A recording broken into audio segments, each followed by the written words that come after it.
Buenas tardes, bienvenidos a la presentación de La península de las casas vacías, la nueva novela de David Uclés, editada por la editorial Siruela. Como siempre, pues bueno, queremos dar en lugar a David, al autor, por estar aquí, a la editorial Siruela y por supuesto a Letras Corsarias por acoger este acto, en el que vamos a hablar de una novela que yo creo que es una novela importante. Creo que es una novela que está dando mucho que hablar, y me atrevería a decir que es una novela de la que se seguirá hablando y sobre la que se seguirá escribiendo dentro de algún tiempo. Es complicado saber qué obras van a pasar a la posteridad literaria, es complicado saber qué obras se van a estudiar de aquí a unos años, pero uno tiene la sensación de que novelas como esta van a tener un cierto recorrido más allá de la actualidad.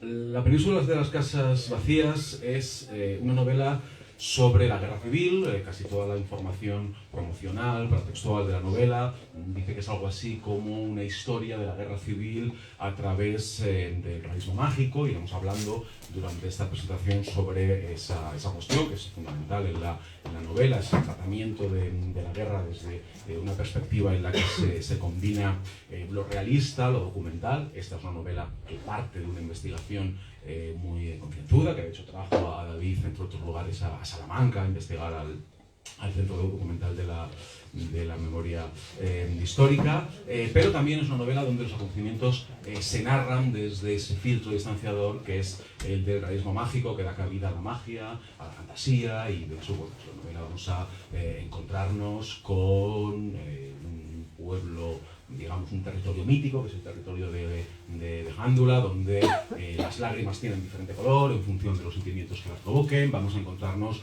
con episodios como el de ese corresponsal, de ese fotógrafo de guerra, Robert Capa, que se queda petrificado después de pisar una mina. Vamos a encontrarnos con el Congreso de Intelectuales Antifascistas durante la guerra, en el que participa Ana María Matute, que en aquel momento solo tenía 12 años, o con personajes que leen los libros de la guerra civil, que aún no se han publicado, sino que se van a publicar en el futuro. Es decir, tenemos toda la guerra contada desde ese prisma.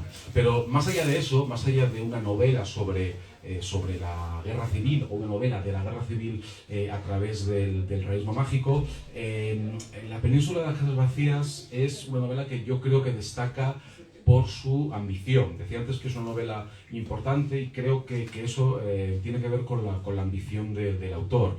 Es una novela muy extensa, son 697 páginas, me parece que son las que tiene finalmente la obra, y es una novela que se lee muy bien, pero es una novela compleja que creo que revela un trabajo muy concienzudo por parte del autor, aquello que decía Hemingway, de que la literatura tiene mucho de iceberg, donde se ve una punta pero debajo hay mucho. Creo que debajo de esta novela hay muchos años de trabajo, como nos comentará luego David. Hay mucha documentación, muchas lecturas, y hay una estructura, creo que muy pensada y muy meditada sobre la obra. Pese a que hay muchas lecturas, la obra está llena de referencias, la obra está llena de intertextos sobre muchísimos autores que han escrito sobre la guerra civil. La guerra civil es el gran tema de la literatura española y es uno de los grandes temas de la literatura universal. Hay muchísimos títulos, diría que miles de títulos sobre la guerra. Hay muchísimas novelas sobre la guerra. Y en el caso de la literatura española, me atrevería a decir que toda la literatura, la narrativa española sobre todo, está atravesada por la guerra civil. Uno puede estudiar la literatura del exilio, evidentemente ahí está la guerra civil. Uno puede estudiar la literatura de los autores de los 30, y evidentemente ahí está la guerra civil. Pero si nos vamos a la generación del medio siglo, ahí sigue estando la guerra civil. Si nos vamos a la época de la transición, ahí sigue estando la guerra civil. Y en los últimos años es evidente que hay toda una serie de autores de ópticas muy diferentes, algunas grandes, Andrés Tiapillo, Javier Cercas, Alfonso Cervera, etcétera, que siguen escribiendo sobre la guerra civil. También hay muchos autores internacionales que han escrito sobre la guerra civil, más míticos, Los Pasos, André Malraux, Hemingway, Y uno de los méritos, uno de los grandes méritos de esta novela es que David se ha leído todas esas obras. Esas obras están leídas, asimiladas, pero esta novela no se parece a nada de eso. Contiene esas referencias. De hecho, la obra se abre con, que yo creo que es una declaración de intenciones, creo que son 8 citas textuales o 10 citas textuales donde aparece Agustín de Foxá, Max Sau, Almudena Grandes, demostrando ese recorrido, digamos, de la guerra a través de la literatura, pero pese a eso, como digo, la novela es una novela muy personal, una novela que habla sobre la guerra desde una perspectiva no muy habitual. A mí, yo cuando leí esta novela sí que uno puede pensar en algún referente un tanto internacional, y está un poco el Matadero 5 de Vonnegut, no es lo mismo, pero bueno, algo tiene que ver. Está La comedia salvaje de José Ovejero, que tampoco es lo mismo, pero algo puede tener que ver, pero esta es una obra muy personal, ¿no? Ese sentido personal de esas obras literarias que son de un autor no porque las haya escrito, sino porque solo las podía haber escrito ese autor. Y a mí eso me parece que es uno de los grandes méritos, como digo, de la novela, el haber asimilado toda esa literatura de la guerra para hacer algo totalmente nuevo y haber trascendido el género de la guerra civil. Porque también cuando hablamos de la guerra civil, hay un libro de David Becerra llamado La moda de la guerra civil que hablaba sobre esto, hay una especie de estereotipo narrativo de la guerra civil y más o menos todos podemos tener en la cabeza una novela tipo de la guerra civil. Esto no se parece a nada de eso. Esta novela es capaz de trascender ese modelo, fundamentalmente por dos cuestiones. En primer lugar, por la ambición del contenido. Aquí está toda la guerra civil. Está toda la guerra civil contenida en la novela. Uno, cuando estaba leyendo esta obra, esperaba un capítulo que hablase de Guernica, o esperaba un capítulo que hablase de la retirada de Málaga, o esperaba un capítulo que hablase sobre Paracuellos, esperaba un capítulo que hablase sobre la batalla del Ebro, y se lo iba encontrando continuamente. Aquí está la guerra civil contada desde los inicios hasta su final.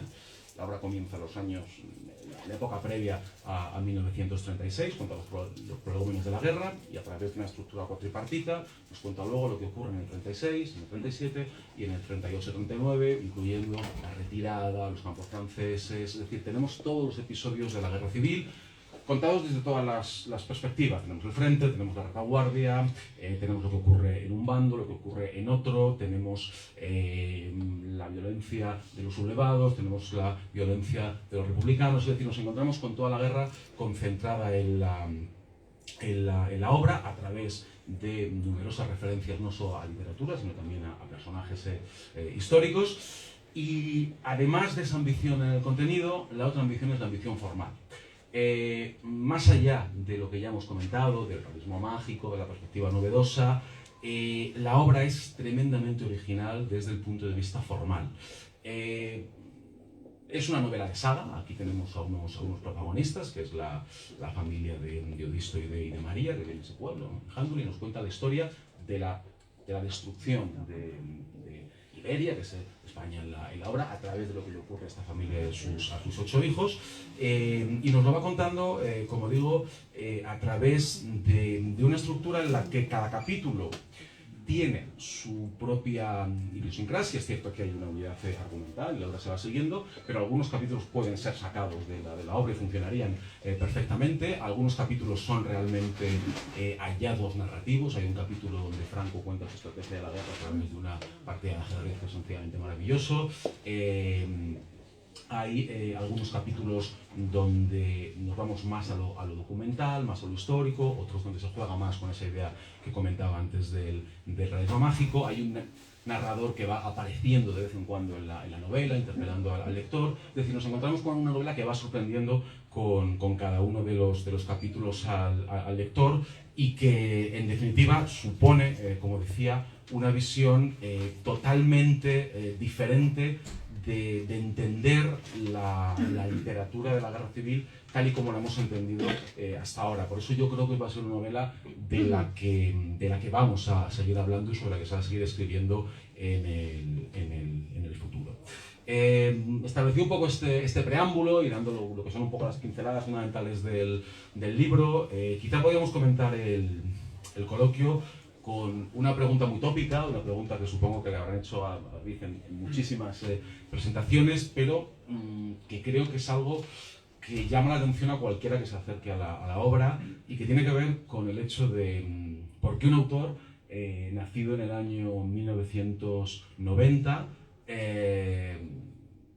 50 años después del final de la Guerra Civil, ¿por qué un autor se interesa por la Guerra Civil? Es decir, ¿qué tiene la Guerra Civil como tema narrativo? ¿Por qué la guerra para que tú te intereses por esta cuestión, David? ¿Se escucha bien? Sí, ¿no? Bueno, antes que nada, gracias por venir y por llenar la librería. Me hace siempre muy feliz llegar a un lugar que no conozco muy bien, como Salamanca. Solo estuve una vez para investigar, un par de días. Y es preciosa la sensación. Si voy a Úbeda y está llena, pues bueno, no hay tanta emoción. Pero aquí en Salamanca, pues es un placer. Muchas gracias por tu presentación. Menos mal que se ha grabado porque creo que la voy a utilizar para mi biografía, así que alguna vez hago una, porque verdaderamente has tocado como los puntos más importantes a tratar y bueno, me emocionó también, así que te lo agradezco. Desde un punto de vista muy literario también, que siempre agradezco el doble. Y la pregunta era...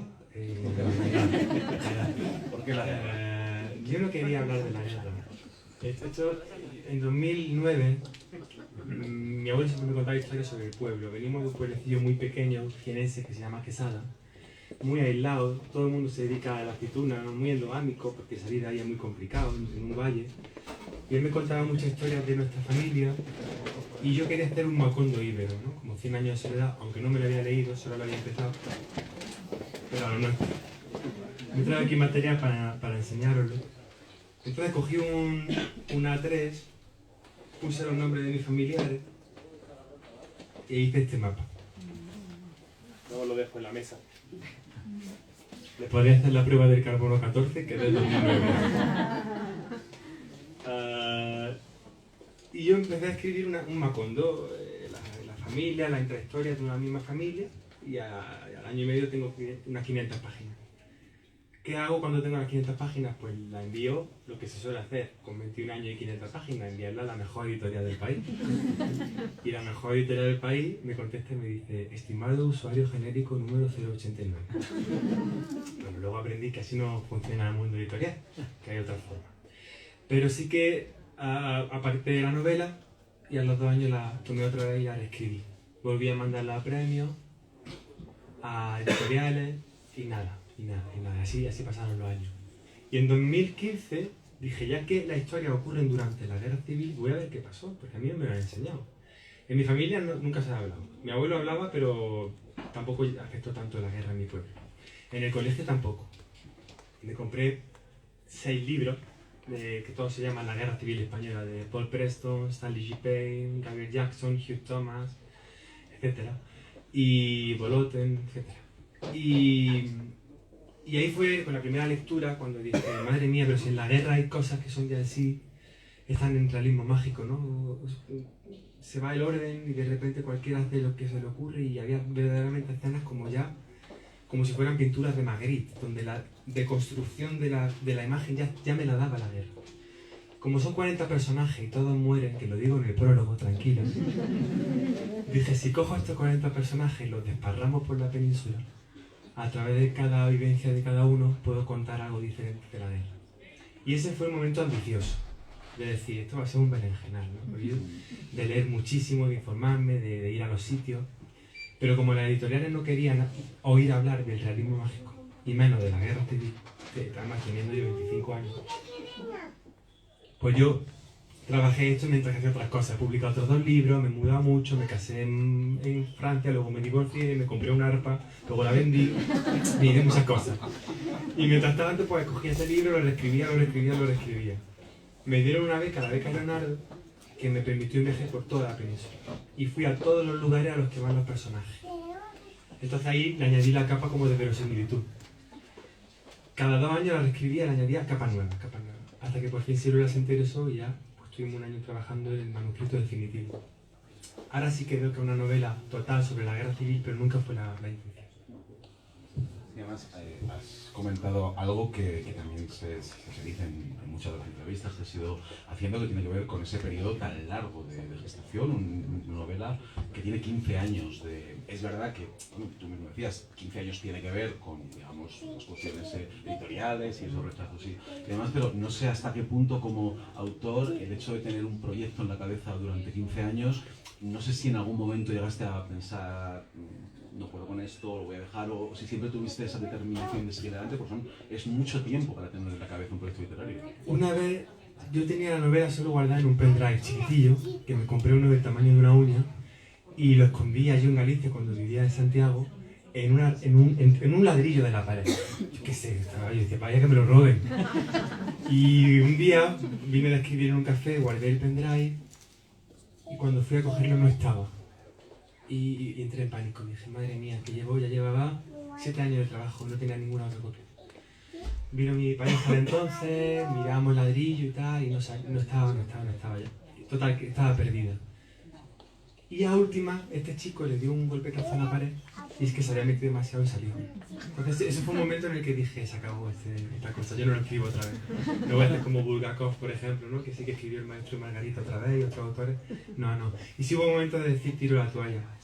La última vez que me puse a escribir dije, ya es la última. Porque para escribir necesitaba llenar una pared entera con anotaciones. Las calles, las carreteras que había antaño estaban construidas de alquitrán, de cemento, eran caminos, qué líneas de metro había, con qué nombres se bautizaban, de qué se moría la gente. Había tomate en enero, en febrero, o sea, multitud de cosas que yo por nacer en los 90, aunque mi familia sea muy rural porque se dedica a la aceituna, pues no sabía, ¿no? Y armar ese muro y ponerme con tantos personajes, toda la guerra, era como hacer una tesis. Yo nunca, bueno, ahora estoy cotizando, por fin. Pero hasta ahora nunca he podido cotizar porque mi vida ha sido dar el libro y hacer trabajo rapidillo para sobrevivir. ¿Por qué digo esto? A veces me quedo en blanco, ¿eh? Por los 15 años que estoy trabajando. Sí, entonces mi padre me decía, haz una tesis con ese material.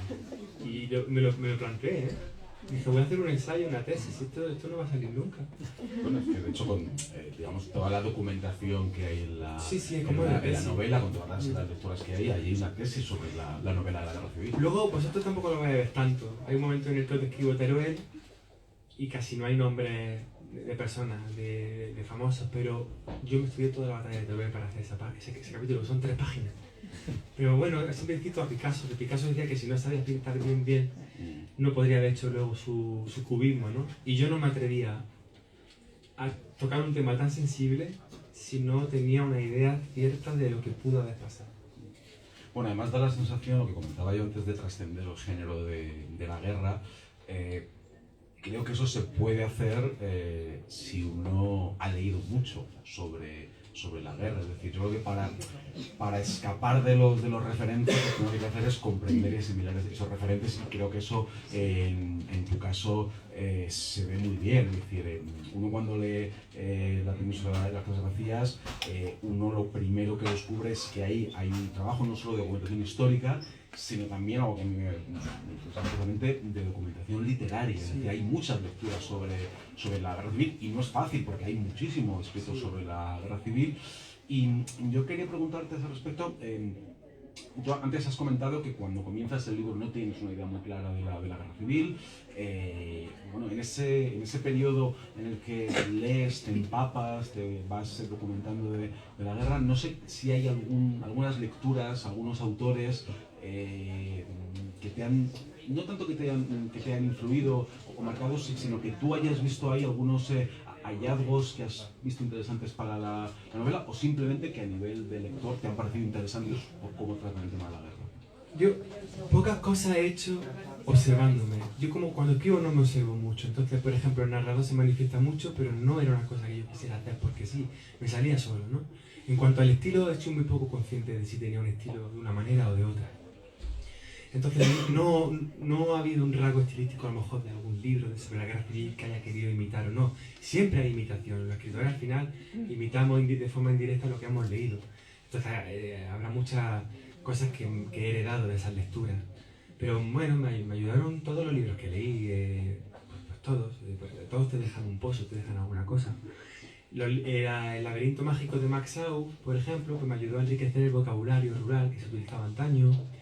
A Sangre y Fuego de Chávez Nogales me ayudó también mucho para ver cómo contar la guerra no solamente desde el punto de vista republicano, sino también desde mucha producción desde el punto de vista republicano, y es normal, porque después de 40 años contándonos la historia, los vencedores, es lógico que luego, después de la transición, pues quieran contar la otra cara, los que fueron vencidos, ¿no? Pero sí, he aprendido de todas las novelas, incluso de otras que no he leído también mucho realismo mágico, para ver cómo distorsionaban ellos su guerra, ¿no? Cómo lo hacían. Sí. Has tocado un punto interesante al hablar de Chávez Nogales y claro, al hablar de la guerra civil siempre hay una cuestión que es evidente, que es la cuestión de la ideología. Al final, Sí. La guerra civil durante mucho tiempo generó una literatura muy propagandística, una literatura muy marcada ideológicamente, y aunque es verdad que los tiempos han cambiado, pero es evidente que es un acontecimiento que no solo se reconstruye históricamente, sino que también se interpreta desde un punto de vista ideológico. Yo no sé si eso como autor te generó algún tipo de miedo o de responsabilidad, es decir, el saber que tu novela no iba a ser leída solo en clave estrictamente estética, sí, sino que también iba a ser leída a lo mejor políticamente. Yo pensaba que me iban a dar hostias por todos lados, la verdad. Tenía mucho miedo de los medios, por ejemplo, de todo, pero sobre todo de los más radicales, ¿no?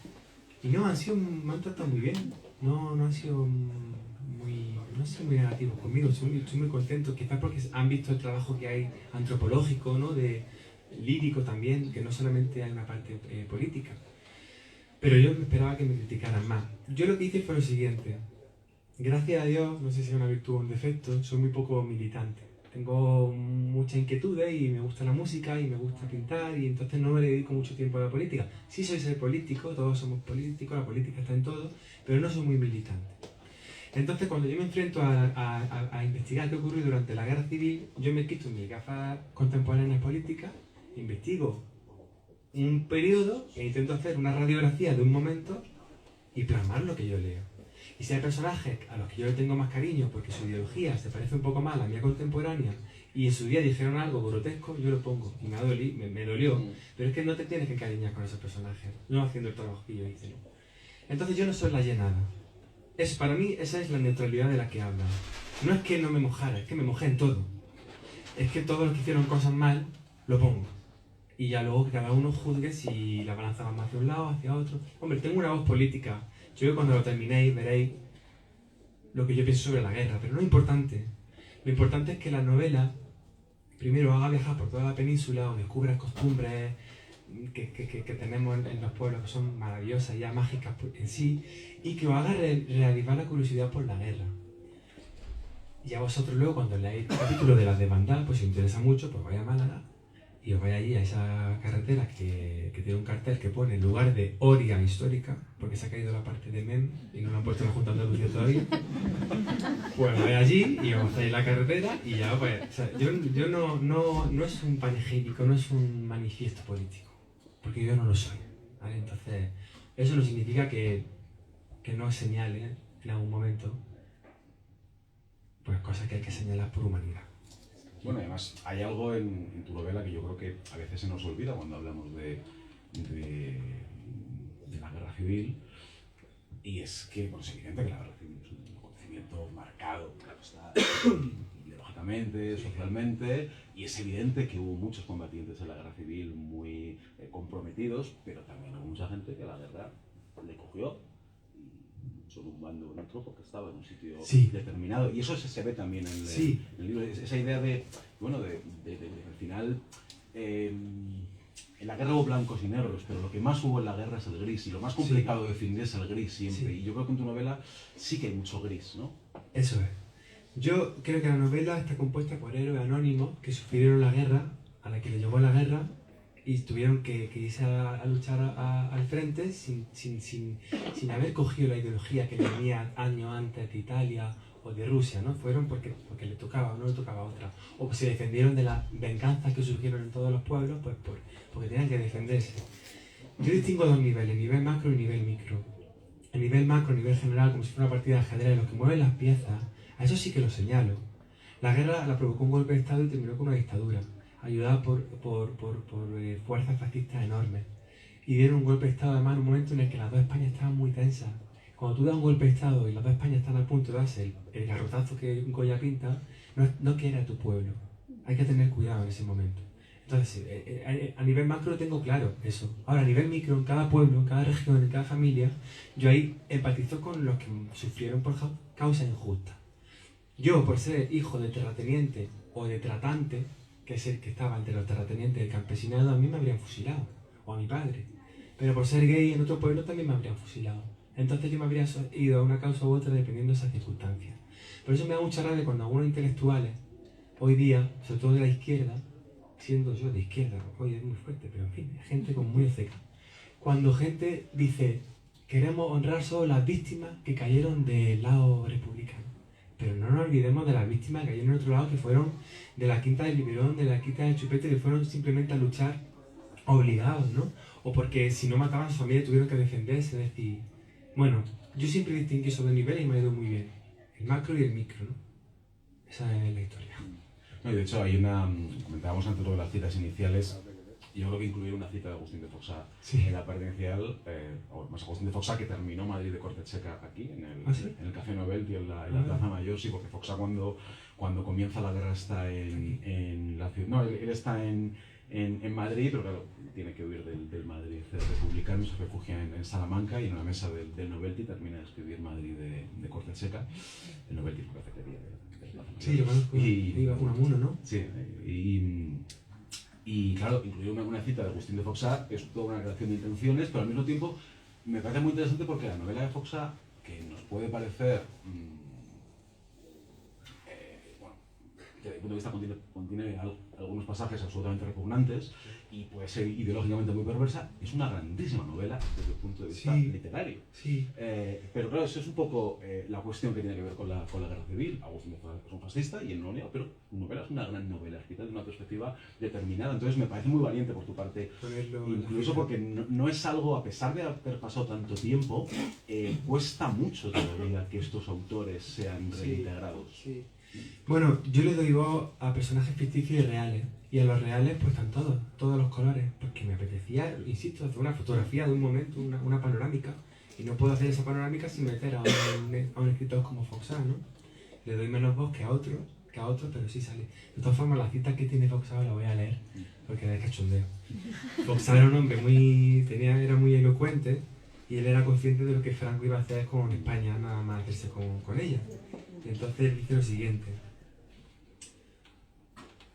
hagamos de España un país fascista y vayamos a vivir al extranjero.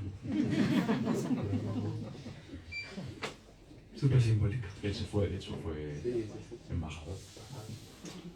Bueno, hemos hablado mucho del contenido de la novela, podemos hablar un poquito de la forma, de la estructura. Comentabas tú antes que, bueno, cuando escribías, sí que estaba todo como muy pensado, ese mapa que nos has comentado, esa documentación, cómo para escribir en un sitio tienes que ir a verlo, cómo tienes que saber lo que estás escribiendo, algo que se nota en la novela y además me parece que se nota lo que comentábamos antes del cerebro de Hemingway, ¿no? Es decir, no apabullas con datos, no apabullas con documentación, pero se nota que la buena narrativa sabe perfectamente de lo que está hablando. Y comentabas un poco esa idea de que tú vas escribiendo y de alguna forma la novela te iba pidiendo ciertas cosas, ¿no? Te iba pidiendo que el narrador apareciera por aquí, apareciera por allá, pero a mí algo que me ha gustado de la novela y que creo que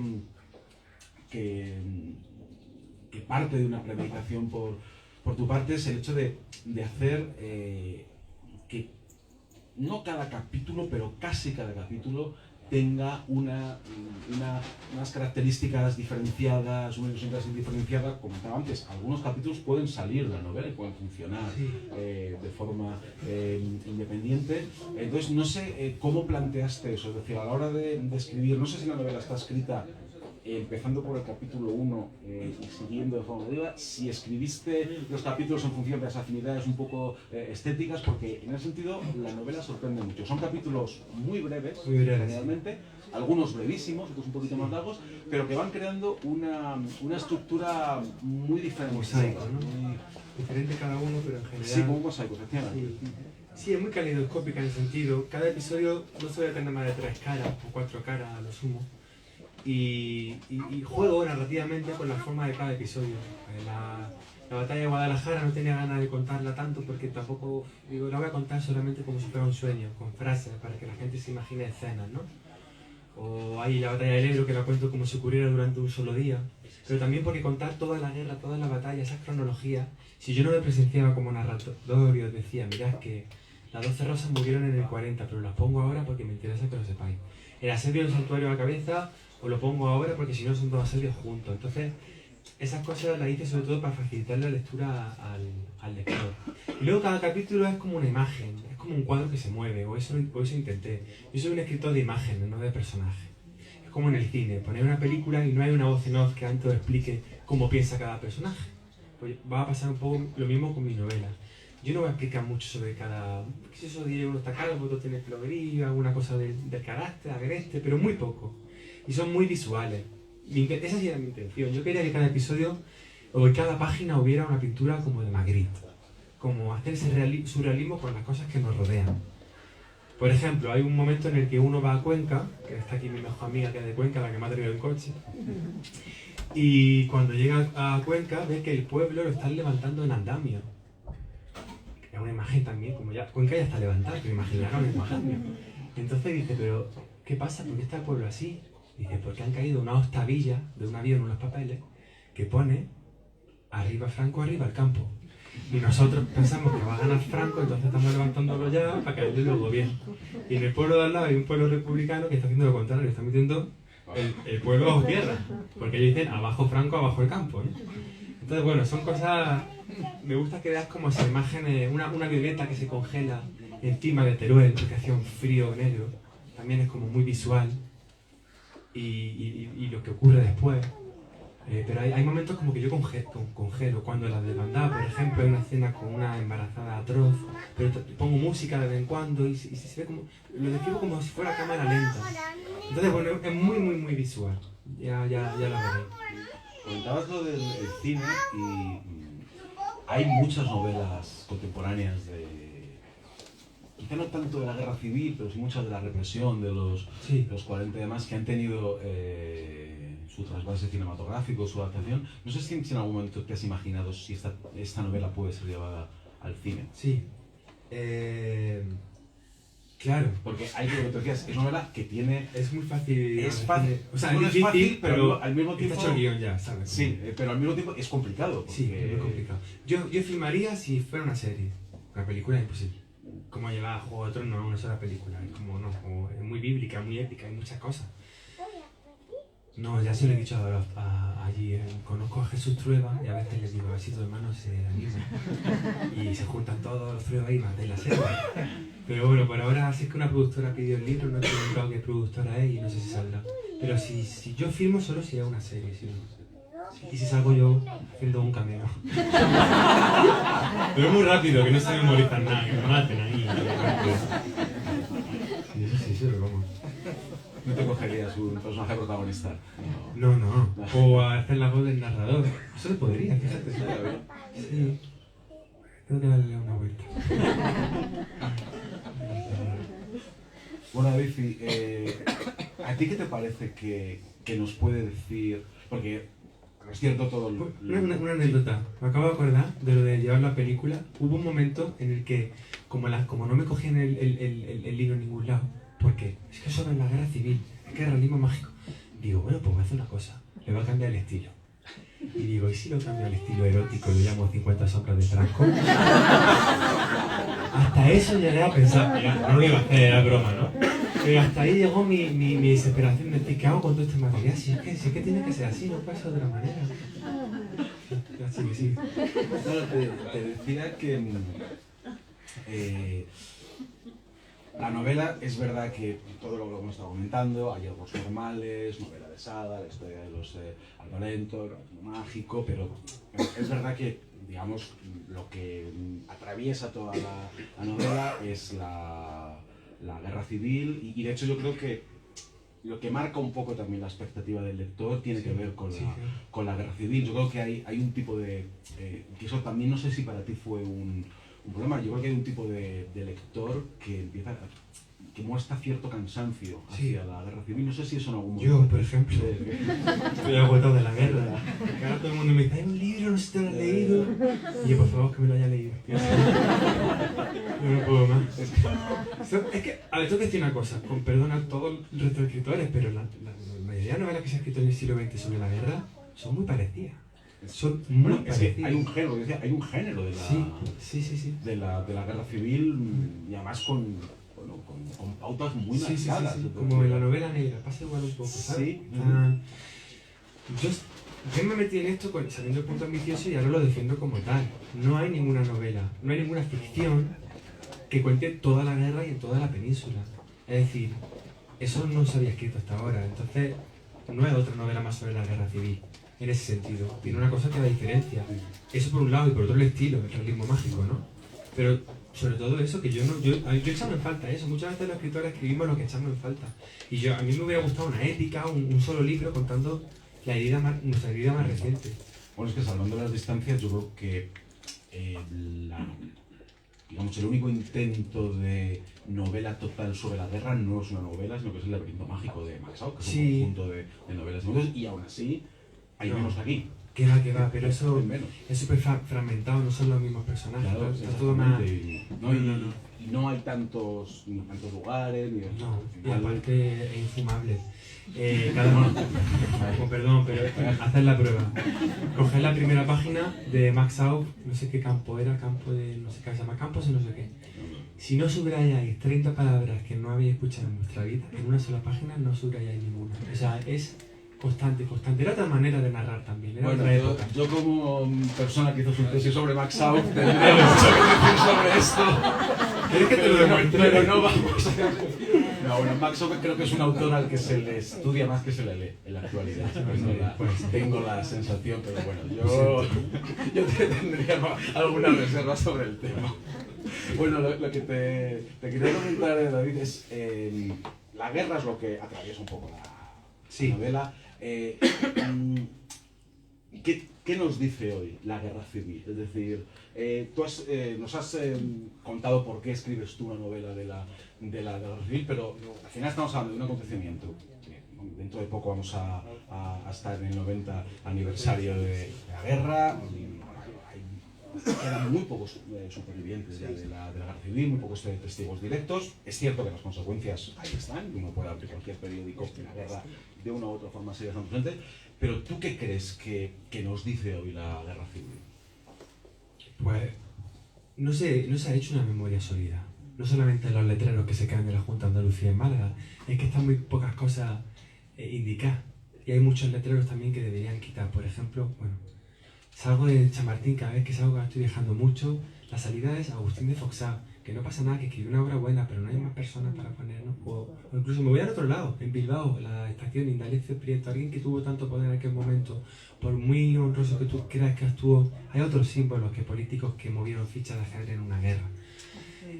Entonces creo que en cuestión de memoria hace falta mucho. No se estudia en los colegios.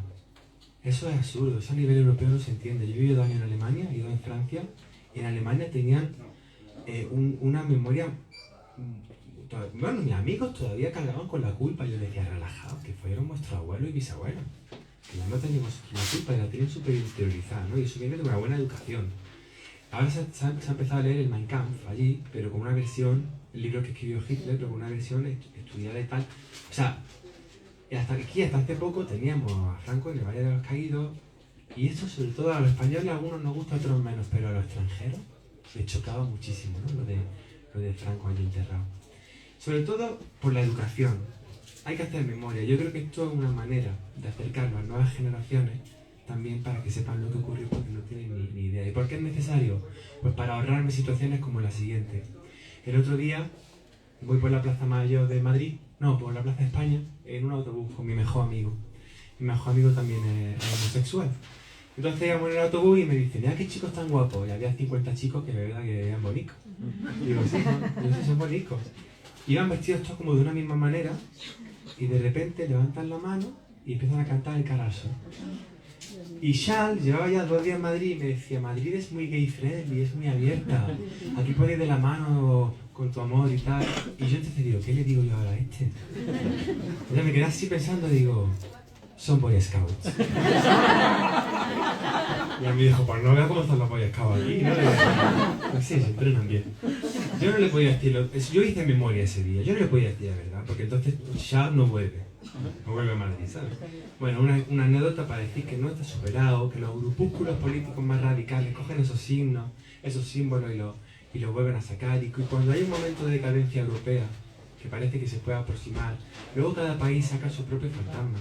Y hemos visto casos de países muy cercanos que cuando ocurre algo luego el resto del mundo le da la espalda. O sea que no es que vaya a ocurrir otra guerra civil aquí, pero sí podría ocurrir diversos conflictos pequeños de carácter civil, de unos contra otros por no haber... El día que en una cena de Navidad se pueda hablar de la guerra civil tranquilamente, yo estaré tranquilo. Pero eso no se puede vivir todavía, ¿no? O sea, es que no sé. ¿Qué opináis? Bueno, si os parece, antes de dar la palabra, pues hay alguna pregunta. Veo en la mesa, David, que has traído fotos, sí. algunas imágenes que creo que tienen que ver con el proceso de más de composición de documentación, sobre todo la novela, igual que nos has enseñado DIN A3. Pues, como ministro ahora me voy a enseñar unas fotografías. Aquí no se ve muy bien, pero bueno. Este es mi abuelo tocando la flauta. Era muy pillo, se murió hace 10 años. Él sabía que estaba escribiendo sobre él, pero a él le da igual. Es que mi familia nunca se ha leído. Mi padre me regañaba porque metía libros en casa. Que decía que era mejor ahorrar.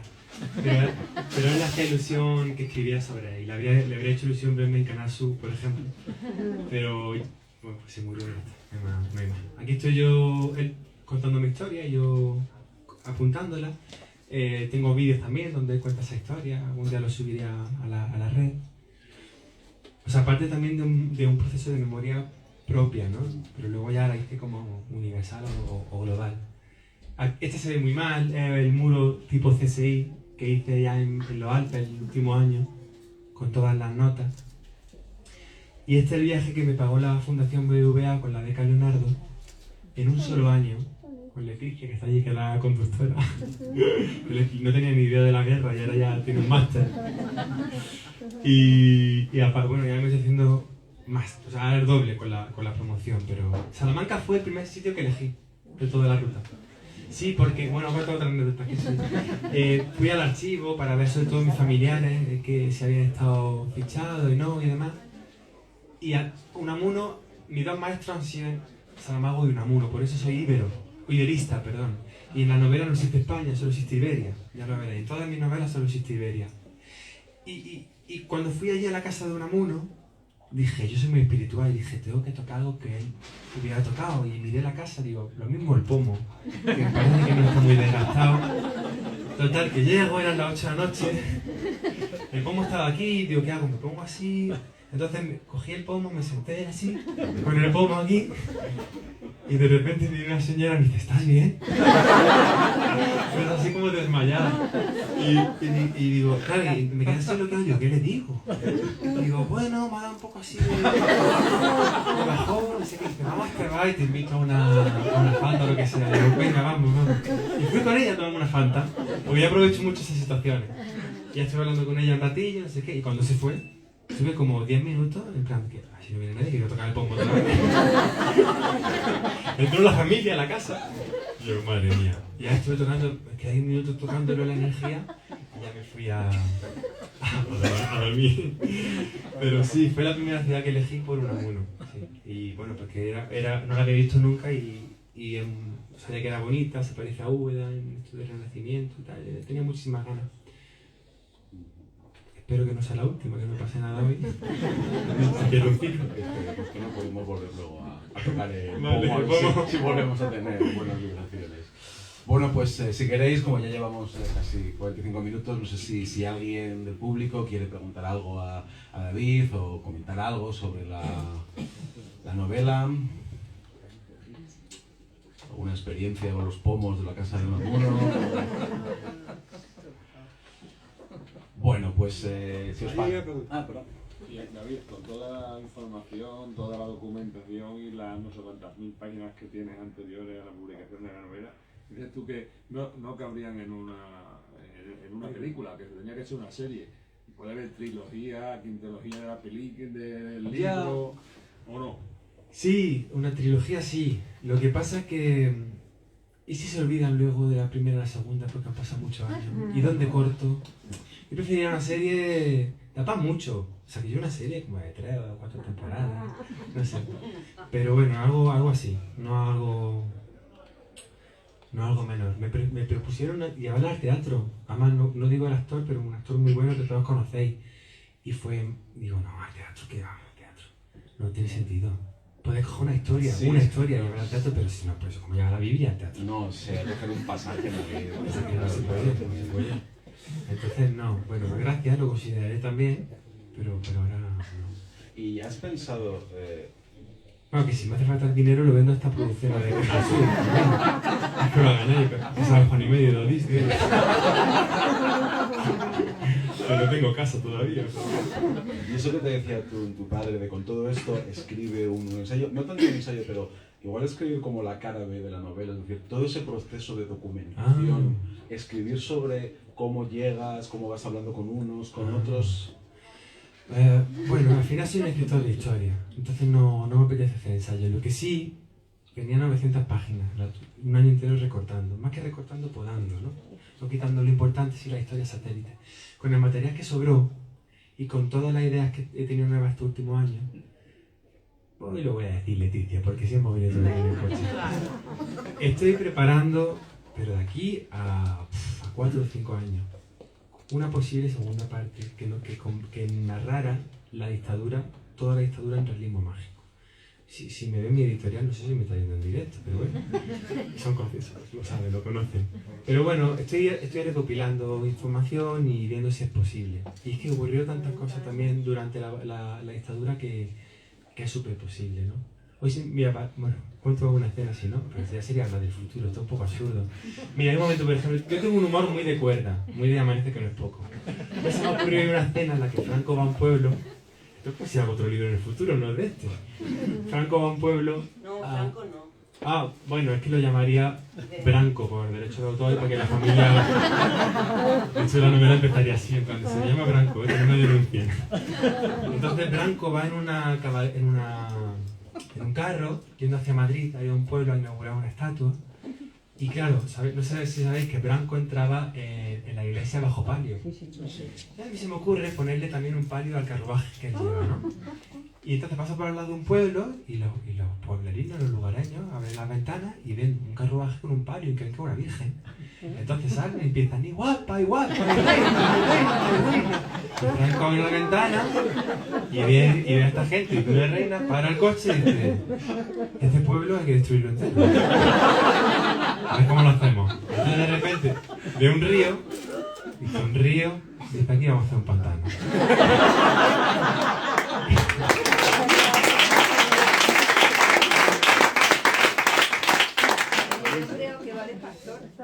Para monólogo, no monólogo. Pero eso porque me he tomado antes de esto un medio de lorazepam, si no, no podría. Que venía súper nervioso. Digo, se vayan a seguro y si no, no puedo hablar. Y entonces, llega a Madrid y a la parte dramática que le dice a su secretario, dice, dame un mapa de las cuencas hidrográficas de España y de los pueblos más republicanos, que voy a hacer pantanos. Entonces una metáfora al final del pueblo tan iluso, ¿no? Tan tonto, y guapa, y reina, no sabía. Y luego pues él, una manera de... Pero vamos, que acabo de haceros un spoiler de un episodio de una novela que no existe. Toco madera, saldrían en 2028. Bueno, pues David, espero pero que... eso sí puede ser un ejemplo de lo que podéis encontrar en el libro, ¿no? Es una novela total, entonces tiene nacimiento, muerte, drama, guerra. La parte cómica es parecida a eso. No, es que la novela, no he dicho, tiene humor. Y tú Sí, lo has dicho, tiene mucho humor muy cuerda. Tiene un Sí. humor, hay un punto de amanece que no es poco Sí. en la película muy constante, la novela. ¿No? Bueno, pues David, quedamos emplazados a 2028. A hablar de la novela de Branco. Francisco Branco. Francisco. Y Parmen Polo. Bueno, estoy ahí dándole vuelta. Bueno, David, pues muchísimas gracias por haber estado aquí. Gracias a todos por haber venido. Y bueno, si alguien Ay, quiere ¿os puedo echar una más libro, foto? Pues... Y si queréis que me lo firme, me quedo aquí.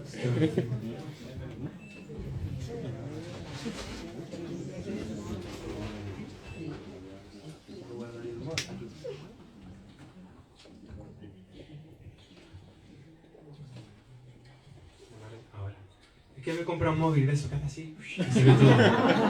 Porque como no cabía ahí en otras librerías, digo, voy a comprármelo solo por eso. De hecho, sí, alguna. Aunque me han dicho que los libreros también van a hacer. Que muchas gracias por acogerme en vuestra tierra y con tu cariño.